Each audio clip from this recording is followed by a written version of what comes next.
5 सितंबर 2022 आडित दे ॾींहुं सराइकी लोक सांझ मुल्तान प्रेस क्लब विच मुल्तान वसेब कट्ठ दे नां नाल एक प्रोग्राम दा आहर कीता। कट्ठ दा दो नुकाती एजेंडा यह हा वसेब सैलाब अते सराइकियां नाल द्रोहो ते दूजा यह हा जो सराइकी सूबा अज ते कल।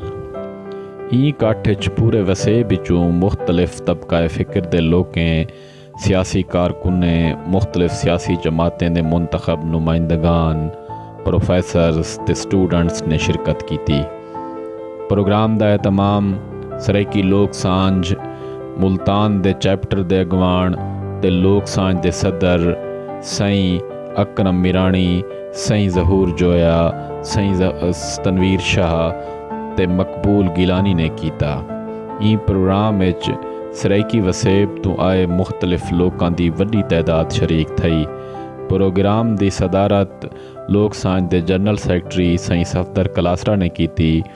डॉक्टर एहसन वागा, प्रोफैसर मुश्ताक गादी, फजल रब लुंड, आमिर डोगर, राणा महमूद अल हसन, मलिक कमर, मज़ार खां ते मलिक इम्तियाज़ चन्नड़ ने सराइकी सूबे की अहमियत ते मौजूदा सियासी सूरत हाल इको एक एमरजेंसी करार दिता। सारे शुरका दा गाल ते इत्तेफाक आई जो सराइकी सूबा बनना बहुत ज़रूरी है।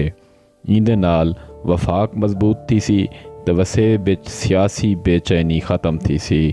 प्रोग्राम दे आखिर विच कुछ करारदादा भी पेश कीता गया जै को शुरका ने इत्तफाक राय नाल पास किया। वो करारदादा ये हन। अज जेरे शब्द दे नां ते असां कट्ठे हैं वो शब्द लफ्ज़ सराइकी है। सराइकी ज़बान अते बियां पाकिस्तानी ज़बानां क्या हैं अते ए किवें बच सकदे।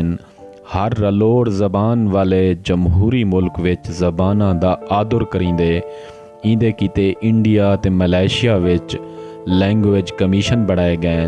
पाकिस्तान विच भी लैंग्वेज कमीशन की लोड़ है। सराइकी लोक सांझ अपनी हद ताईं लैंग्वेज कमीशन बनावन दा ऐलान करेंदी है अते गवर्नमेंट कनू कमीशन बनावन दा मुतालबा रखती है। दूजी करारदाद यह है जो सिंध गवर्नमेंट कणक की सपोर्ट प्राइस यानी इमदादी कीमत 4000 रुपए मुकर्रर की है।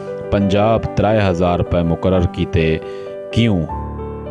पंजाब सरकार कणक की दरामद दा कमीशन खावन की बजाय काश्तकारें कीते कणक दा रेट वधावे अते सिंध हलीकार 4000 फी मण मुकर्रर करे तो गरीबें को सस्ता अण देवन कीते सबसिडी देवे। तीजी करारदाद यह है जो फ्लड दे मारे लोकें दी इमदाद कीते पंजाब सरकार एक बजट प्लान करेंदी पई है। इकदाम को असल लोकें ताईं पहुँचावन दा आहर साफ शफाफ होवे। सूबा बनण ताईं पंजाब हुण बजट विच ट्रांसपेरेंसी रखे। अते चौथी ते आखिरी करारदाद आई जो सराइकी मूवमेंट 60 सालें कनो मादरी ज़बानें को मुंडली प्राइमरी ज़रिया तालीम बनावन दे आहर विच है। अव्वल तां राबते दी ज़बाना लोग आप चुनदे जेकर मुल्क दी कोई फितरी लैंगुआ फ्रांका बनदी है तां वो सराइकी है। सराइकी अते सरकारी अते प्राइवेट मीडिया उर्दू दे रूप विच इंडियन कल्चर को मुसलत करन बंद करे अते साडी धरती दे कल्चर्स प्रमोट करे। प्रोग्राम दी शेयर कीती वेसी और सारे दोस्तों दा वीडियोज़ भी लै आवे सन। मैं हाँ तुहाडा मेज़बान जुल्फ़कार अली लुंड। मेरे नाल रसो। अल्लाह हाफिज़।